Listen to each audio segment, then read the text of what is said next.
नमस्कार, मेरा नाम पीयूष कुमार है। ज्ञान वैविध्य चैनल पर आपका स्वागत है। पिछली कक्षा में हमने घन व घनमूल के बारे में प्रश्नावली 2.1 पढ़ी कि कौन सी संख्या पूर्ण घन है, कौन सी संख्या पूर्ण घन नहीं है। आज हम प्रश्नावली 2.2 का अध्ययन करेंगे। तो प्रश्नावली 2.2 में पहला क्वेश्चन है कि निम्न कथनों में सही व गलत बताना है कि जो ये 6 जो कथन दिए हैं इसमें कौन सा कथन सही है, कौन सा गलत है, इसकी हमें पहचान करनी है। तो चलो कैसे करते हैं कि प्रत्येक सम संख्या का घन सम होता है, कि जो भी सम संख्या होती है उसका घन क्या होता है, सम होता है। जैसे मान लो 2 है तो 2 का घन क्या होता है, 8 सम है। फिर देखो 4 है, 4 का घन क्या होता है, 64 सम है ना। इस तरह प्रत्येक सम संख्या का घन क्या होता है, सम होता है। तो ये कथन क्या है, सही है।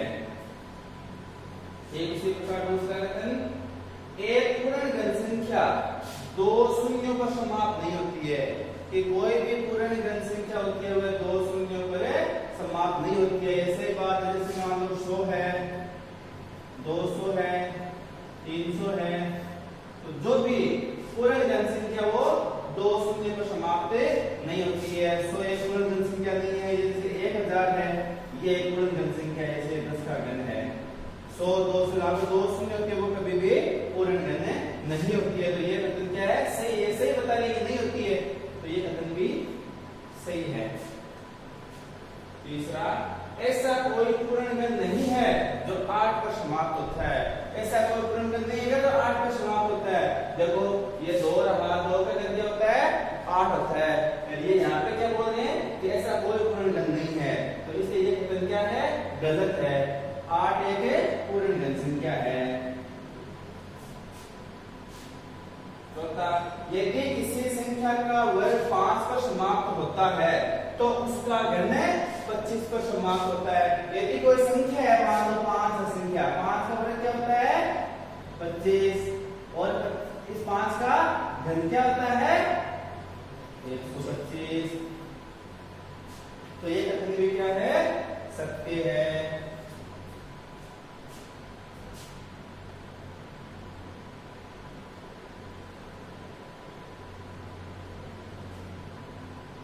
अब पांचवा,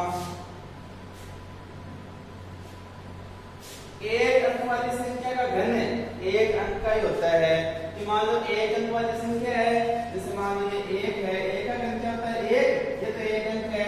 तो 2 भी 1 अंक, इसका घन होता है 8, और 3 है, 3 का घन क्या होता है, 27। तो ये कोई जरूरी नहीं है कि एक अंक वाली संख्या घन एक अंक पर एक अंक का होता है। देखो 1 का 2 का 1 अंक का हो रहा है, पर 3 से लेके 9 तक फिर 1 से ज्यादा संख्या का होता है। तो ये कथन क्या है, गलत है। 2 अंकों वाली संख्या का घन 4 से 6 अंकों का होता है। कि जो भी 2 अंकों वाली संख्या जैसे मान 10 से लेके 99 तक, उनका घन क्या होता है, 4 से 6 अंकों की संख्या हो सकती है। तो ये कथन क्या है, सत्य है।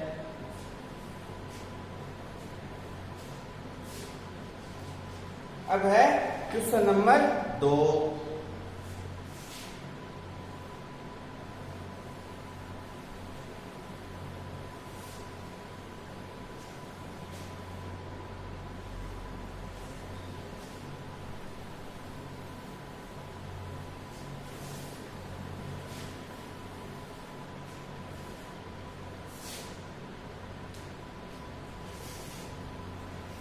क्वेश्चन नंबर 2 है। क्वेश्चन नंबर 2 क्या है, आकलन विधि व अभाज्य गुणनखंड विधि के द्वारा निम्नलिखित संख्याओं का घनमूल ज्ञात करना है। एक तो आकलन विधि और एक अभाज्य गुणनखंड विधि। तो इसमें 8 संख्याएं दी हुई है, इनका हमें अभाज्य गुणनखंड विधि से भी और आकलन विधि से, दोनों से घनमूल ज्ञात करना है हमें। तो पहले हम क्या करते हैं, अभाज्य गुणनखंड विधि से घनमूल ज्ञात करते हैं।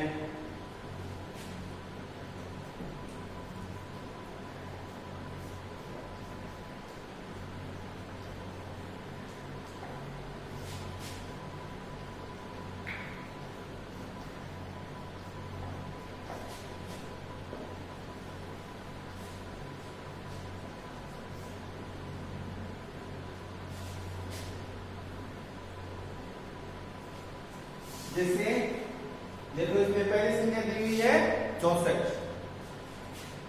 क्वेश्चन में पहली संख्या क्या है 64। तो पीछे की कक्षा में हमने पढ़ा है कि अभाज्य गुणनखंड विधि कैसे ज्ञात करते हैं। तो अभाज्य गुणनखंड विधि से ज्ञात करना है। यह अभाज्य गुणनखंड विधि 64 है। 64 में देखो 2 का भाग जा रहा है, कितनी बार जा रहा है 32 बार। फिर 2 का भाग जा रहा है कितनी बार 16 बार। फिर 2 का भाग जा रहा है 8 बार। फिर 2 का भाग जा रहा है 4 बार। फिर 2 का भाग जा रहा है 2 बार और 2 में 2 का भाग जा रहा है 1 बार। ये होती है अभाज्य गुणनखंड विधि। संख्या क्या है 64। तुम जोड़े बनाओ 3 के जोड़े बन रहे हैं। ये लो क्या बच गया 2 की घात 3 गुना 2 की घात 3। हमें घनमूल ऐसे ज्ञात करते हैं इस तरह से दर्शा के। तो 2 गुना 2 बराबर कितने हो गए 4। तो अभाज्य गुणनखंड विधि से 64 का घनमूल क्या आया 4। इसी प्रकार क्वेश्चन नंबर 2 है 343।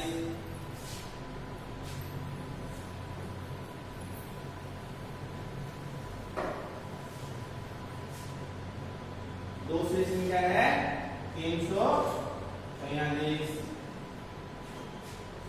इसे भी हमें अभाज्य गुणनखंड विधि से हल करना है। तो हल करते हैं 343। 2 का भाग नहीं जा रहा है क्योंकि सम संख्या नहीं है। तो 3 का भी नहीं जा रहा है। इसमें भाग जा रहा है 7 का। 7 का भाग जाएगा 7 को 28। 6 63।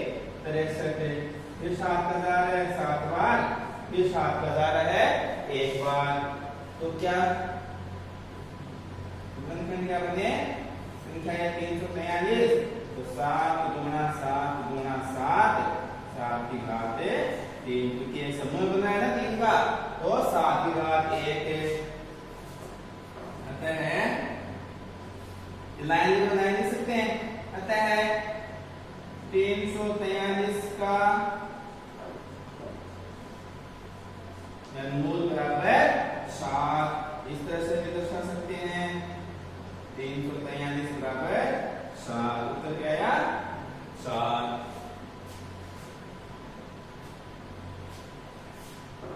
तीसरी संख्या है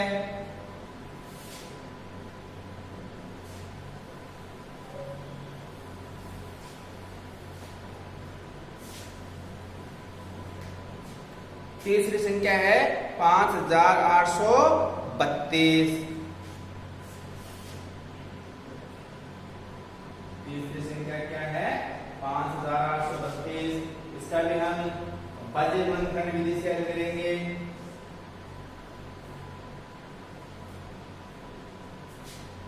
सम संख्या है 2 का भाग जा रहा है 2 का भाग देंगे 2 बार 9 फिर 1 6।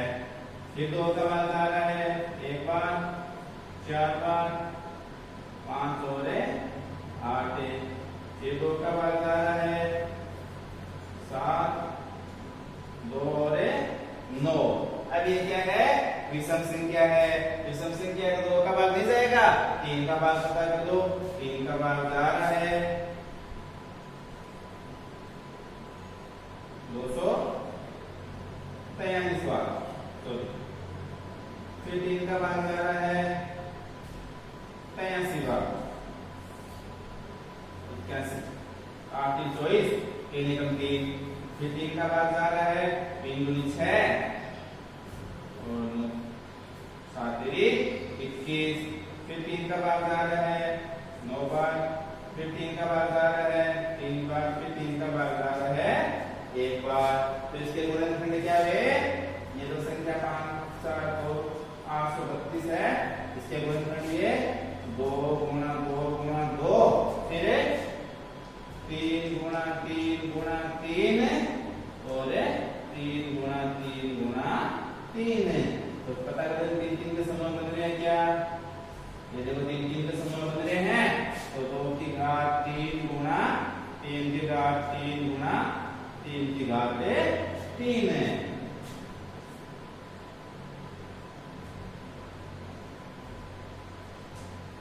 घात कर जाएगी 2 गुना 3 गुना 3 कितने?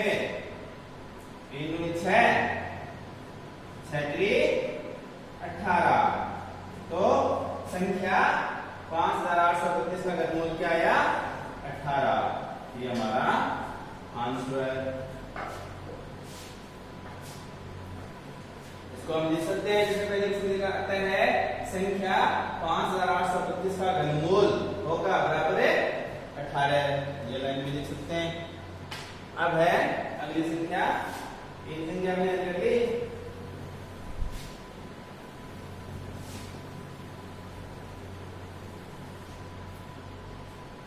संख्या चौथी है 74088।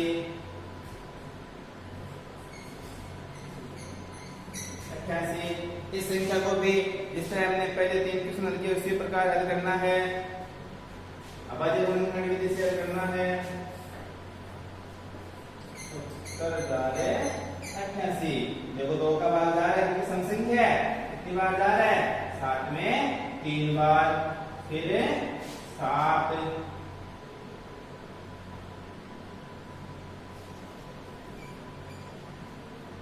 0 37 0 44 बार,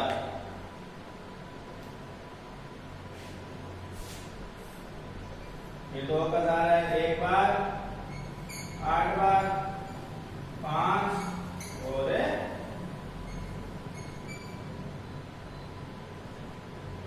फिर देखो 2 का जा रहा है इसमें 9 बार जाएगा, 2 बार 6 बार और 1 बार। फिर देखो 3 का बार जा रहा है 3 बार,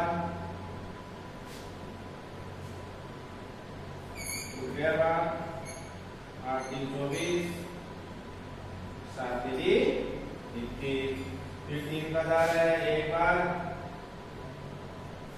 0 3 6 9 3 27। फिर 3 का जा रहा है 3 बार 4 3 बार और अब 3 का नहीं जा रहा है, फिर सम संख्या नहीं 4 का भी जाएगा, 5 का भी जाएगा, 6 में 7 का बार जाएगा 49 बार। क्योंकि 7 का घन क्या होता है? 343। तो ये इस संख्या के गुणनखंड क्या हुए?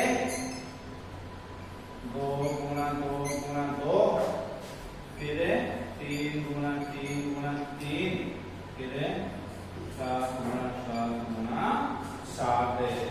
तो इनके जोड़े बना देखो 3 3 के समूह बन रहे हैं ना, तो 2 की घात 3 गुना 3 की घात 3 गुना 7 की घात 3 है। इस प्रकार हम इस तरह से प्रदर्शित कर सकते हैं।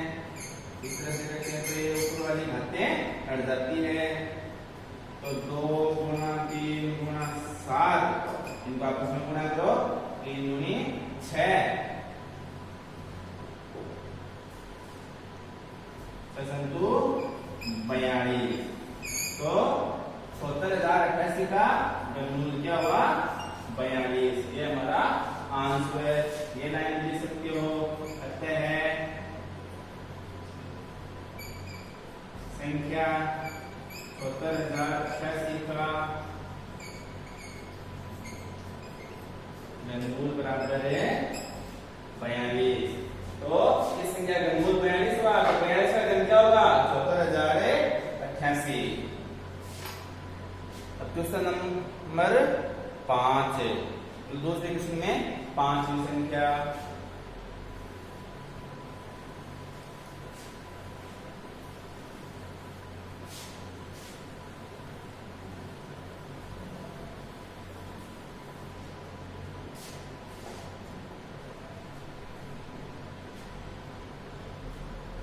से 70। 5वीं संख्या 3375। जिस प्रकार हमने पहले गुणनखंड विधि से हल किया, इसी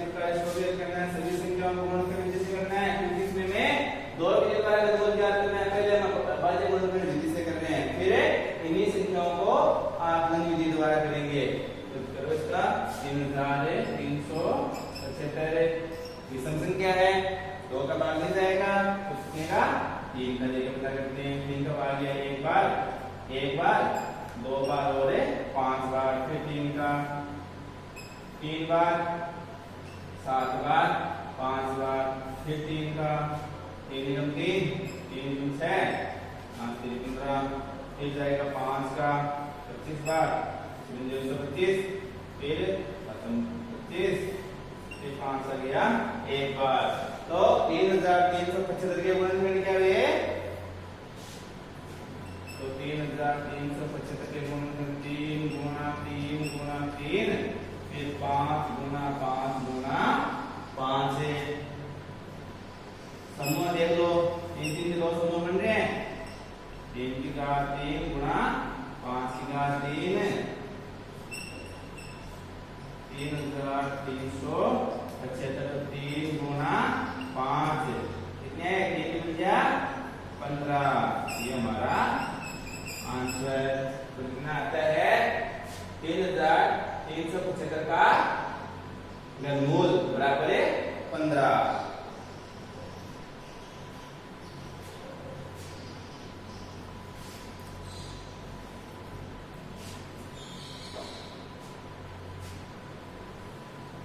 अब संख्या नंबर 6,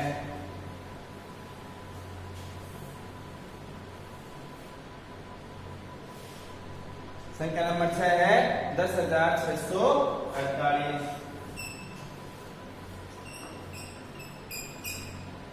ठीक इसी प्रकार इनका भी सबसे पहले हम अभाज्य गुणनखंड करेंगे।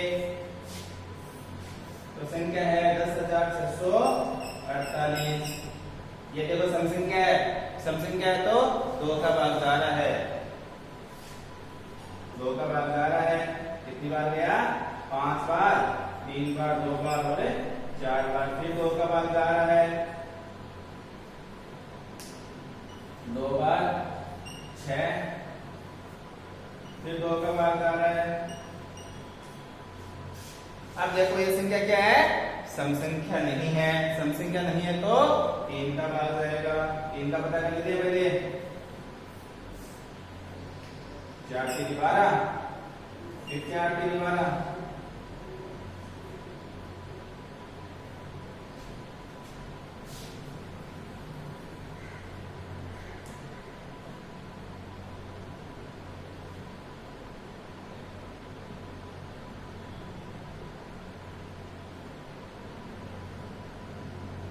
इनका भाग नहीं जा रहा है।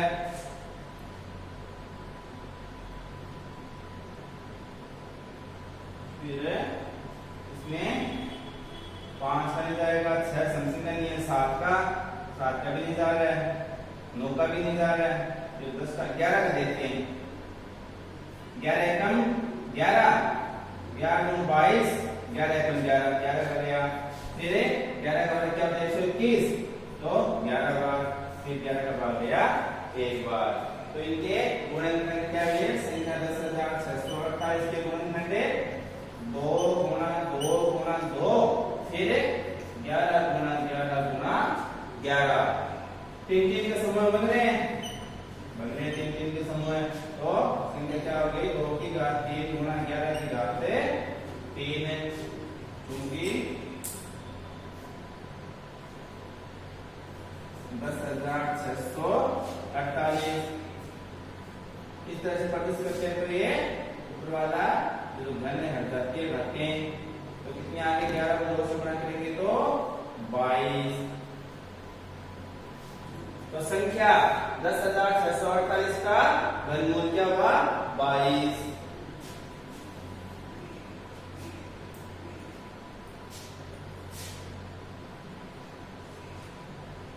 अब है संख्या 7,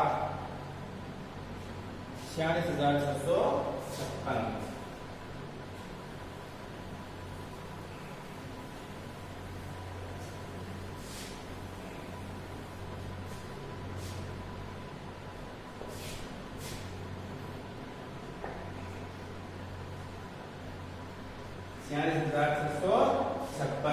इसका भी हमें अभाज्य गुणनखंड करना है।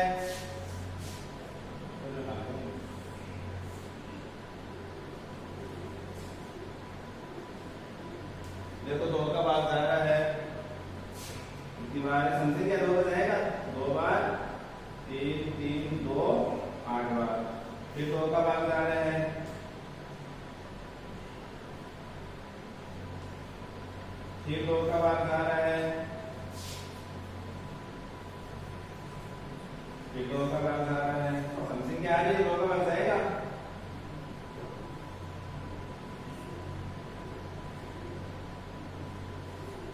फिर 2 का भाग जा रहा है,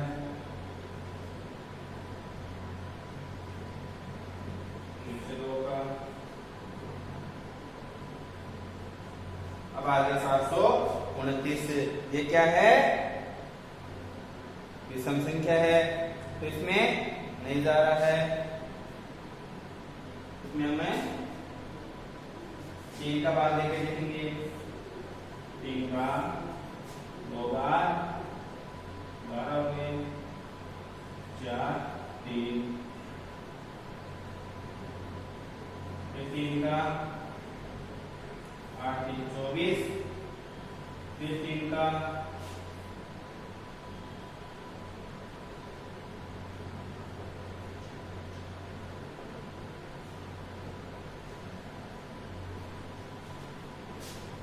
3 का भाग जा रहा है, 9 बार, फिर 3 का 1 बार।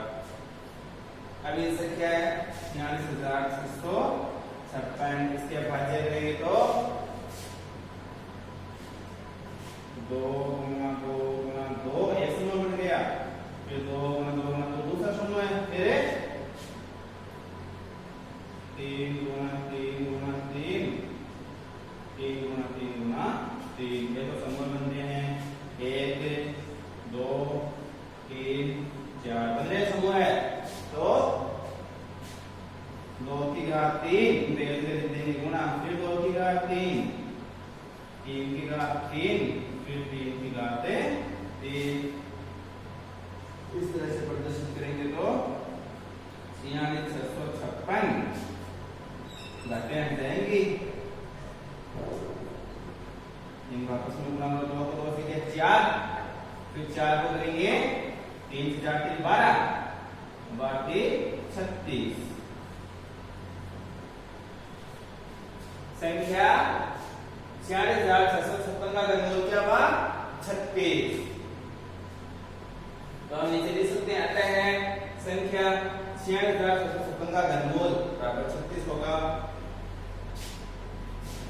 अब संख्या नंबर 8 91,125।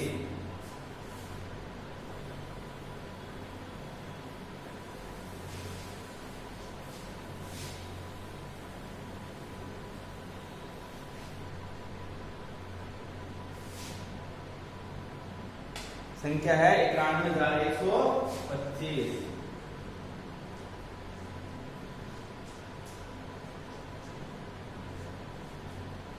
इसका भी हम भाज्य गुणनखंड करेंगे। देखो विषम संख्या है, 2 का भाग मिल जाएगा तो हम क्या करेंगे, 3 का भाग लेकर देखेंगे, 3 से करेंगे भाज्य इसको, 3 बार जा रहा है, फिर 1 में नहीं जा रहा है, 0, फिर 3 बार, फिर 7, फिर 5 बार। अब फिर से 3 का भाग लेके देखते हैं, 1 बार, फिर 1 बार, 7 आया, 2 बार, 5 बार, फिर 3 का भाग लेके देखते हैं, 3 बार, 7 बार बोले 5 बार, फिर देखो 3 का भाग लेके देखते हैं, 5 बार, फिर 3 का भाग देखते हैं, 3 बार, 7 बार, फिर 5 बार, फिर देखो 3 का भाग 1 बार, अब 125 आ गया तो 5 बार जाएगा, कितनी बार जाएगा, 25 बार, फिर 5 का भाग जा रहा है 5 बार, फिर 1 बार, तो 91,125 के भाज्य क्या हुए, 3 गुणा 3 गुणा 3, एक समूह बन गया, फिर दूसरा समूह भी 3 का है, दूसरा समूह है, तीसरा समूह है 5 का, तो इनको हम लिख सकते हैं 3 की घात 3 गुणा 3 की घात 3, फिर गुणा 5 की घात 3, इस तरह से प्रदर्शित करेंगे तो 91,125, 3 गुणा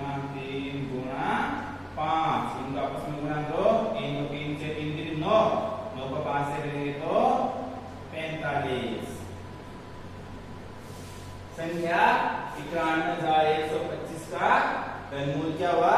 45। आज की कक्षा में हम अभाज्य गुणनखंड विधि द्वारा घनमूल ज्ञात करने के बारे में अध्ययन किया। अगली कक्षा में हम इन्हीं संख्याओं को आकलन विधि द्वारा घनमूल ज्ञात करते हैं। आशा करता हूँ मेरे द्वारा जो भी पढ़ाया गया आपको अच्छी तरह से समझ में आया है। अगर कुछ भी समझ में ना आए या फिर कोई कमी हो तो आप कमेंट करके भी पूछ सकते हैं। नमस्कार, धन्यवाद, शुभ दिन।